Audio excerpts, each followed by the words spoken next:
What is going on, guys? Jason Burke here, Styles Clash for Life, coming at you on YouTube, and I have once again, my daily entry for my top 20 favorite horror films of all time.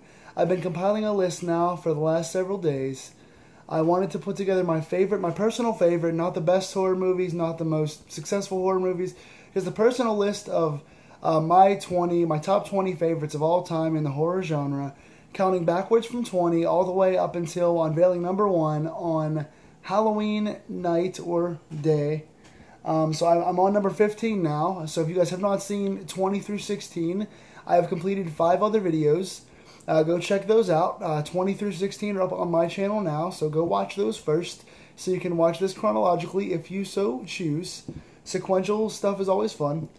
Again, I'm pretty sick. I've had a cold for the last couple days. I'm probably going to have a cold for the next several days. The seasons have changed, and Pittsburgh weather is no fun when the seasons change because there are 4 seasons in one day. You can have sun, sleet, rain, snow, all in a matter of 12 hours. So I am sniffly and stuffy, so I'll make this quick. My number 15 all-time favorite horror movie is one of the first ones that I ever saw as a kid, and somehow it didn't scar me and I'm still around today. The Last House on the Left. Not the very, very average 2009 remake or whatever it was. The 1972 Wes Craven classic. My all-time favorite director, as you guys know by watching my channel, is Wes Craven. Rest in peace, Wes. Thank you for everything. But Wes Craven, this was his first major directorial debut. Not only did he write this movie, but he also directed it, wrote and directed. So he did both the major facets there. This was produced by Sean S. Cunningham, who most of you guys will know from Friday the 13th fame. This movie paved the way for a lot of things. This was the quintessential exploitation-style film.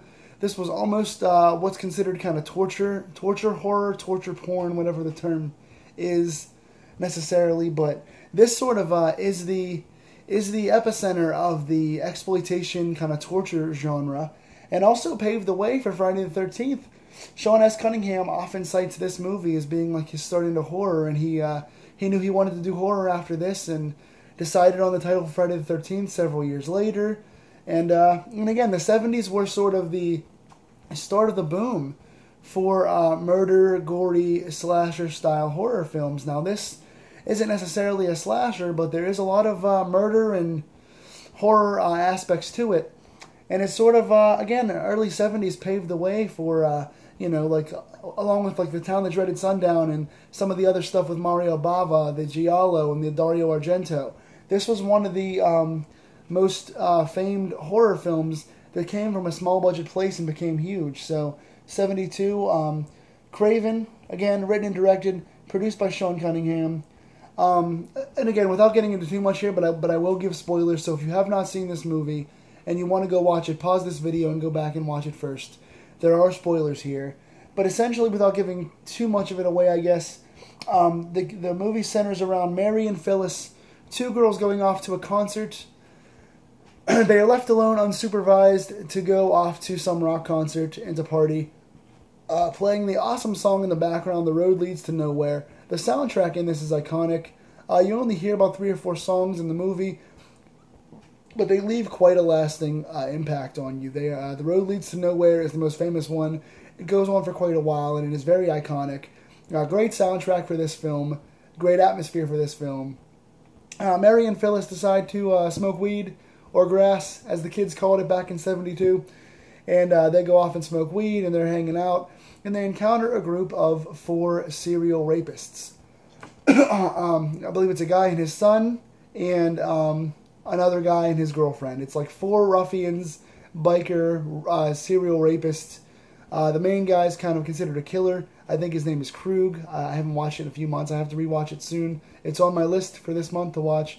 But Krug and his son and 2 others come along and decide to... They see these 2 high, kind of, I guess, helpless girls and go to rape and brutalize them. And there is some really graphic stuff. I won't get into too many details here, but very graphic.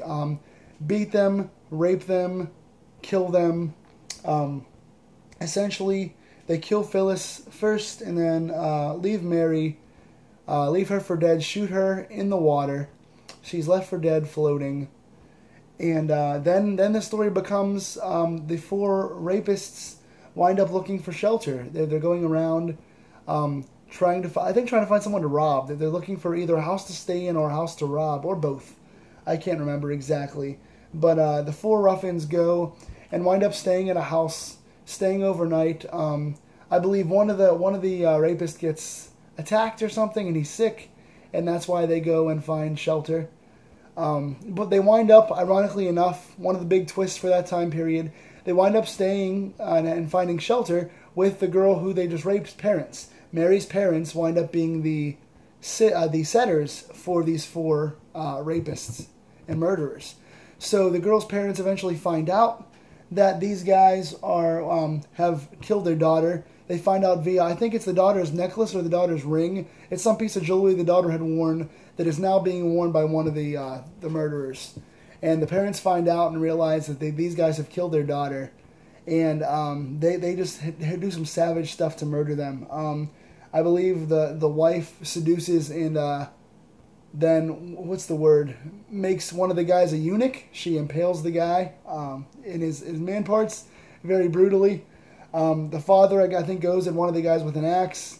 There's some weapons used here. A pretty cool fight scene in the end when the rapists realize that who the parents are. They see in a picture the daughter with the parents. Both sides realize who each other is. They go into a pretty brutal fight. And I believe the movie ends with the four rapists getting their comeuppance. They are murdered brutally. And again, the lake and the house they use for this are great. The lake is picturesque. You have a lot of trees and greenery. You have the changing of the fall leaves.